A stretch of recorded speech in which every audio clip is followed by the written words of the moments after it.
from Melbourne by columnist and author Justin Smith. Now, we can't devote the whole program to The Voice. We'd go all night. But what I want to do is give each of you... Where are my rights, Chris? Yeah, where are my rights? What I want to do is give each of you... Why don't you each give me your 1 minute spiel of where you're at on The Voice now and why, starting with you, Liz.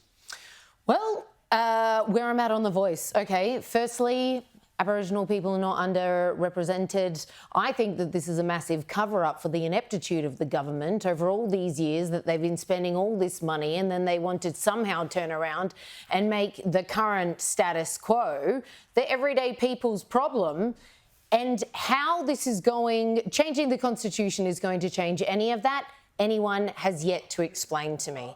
You could legislate it. If it's just about a representative body, you could have made 50 of those over the months that you've been debating this. The whole process has been about constitutional recognition, and this is how Indigenous Australia says they would like to be recognised. But why hinge it on constitutional recognition when that's actually not changing anything for people on the ground in the communities that need it most? All sides of politics for the last 20 years have said that they want constitutional recognition, and this is the form of recognition that Indigenous Australia has asked for. We're not talking about constitutional recognition, though. Everyone would vote yes on that, and we're very clear on that. Except they voted no. They voted no to it in 1999. The Voice, and that is why we're still waiting for details. Nobody has a clue, and that's why the No camp has adopted the motto: "If you don't know, vote no." Well, that's everyone. None of us know. But this is a very important point. I just want to pick this up. You're saying, why don't we just do recognition? This is the point. We actually voted down recognition in the 1999 referendum with the Republic.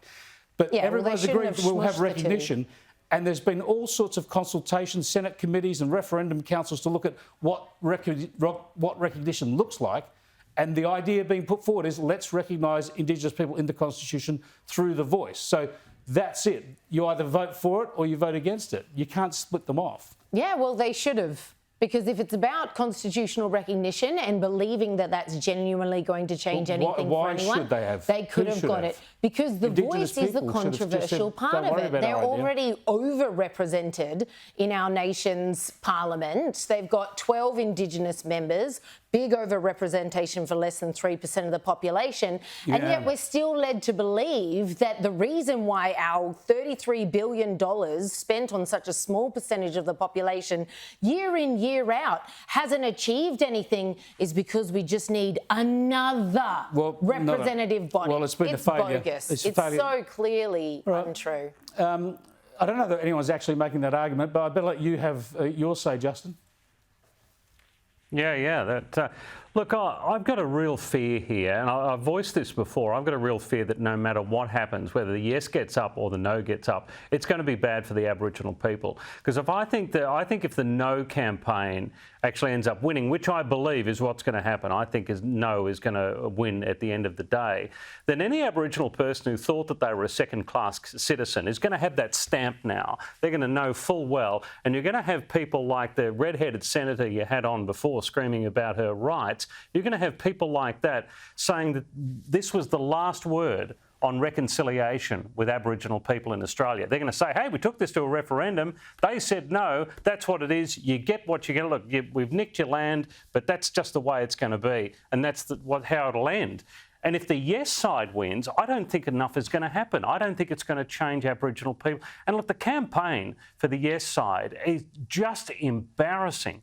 This exclamation mark garbage, it looks like a Disney parade more than it does a serious campaign. So I think the fact that we had the referendum at all has been remarkably damaging, and that damage is only going to get worse. Yeah, because it's been hugely divisive. Yeah, well, I think the moment the coalition decided to oppose it was the moment the whole thing became divisive, and and it's difficult to see a good resolution to this. I agree with you, unless there's a clear-cut change. I don't think the campaign's begun yet. I don't know what yes campaign you're talking about. They kind of launched it today. I suppose we'll start seeing advertisements soon. Well, they've got their $100 million war chest. Yeah, well, let's see it. I want to see deluge of propaganda.